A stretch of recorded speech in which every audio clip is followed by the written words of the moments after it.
Agarda erkak ayolni muvaffaqiyatli bo'lishini xohlasa, uni qadrlab, erkin his qildira olishi kerak. Va men hozir sovg'alar haqida gapirmayapman. Erkak bilan ayolda muvaffaqiyat yaratish energiyasi har xil bo'ladi.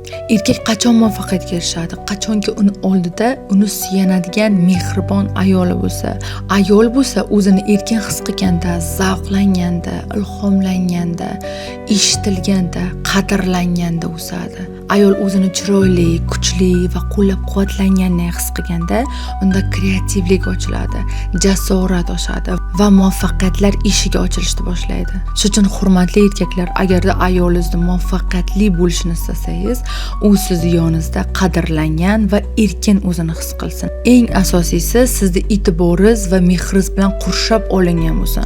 Shunda ayol nafaqat o'zi gullab yashnaydi, balki unda yaratilgan energiya sizda 10 barobarga o'stirib yuboradi.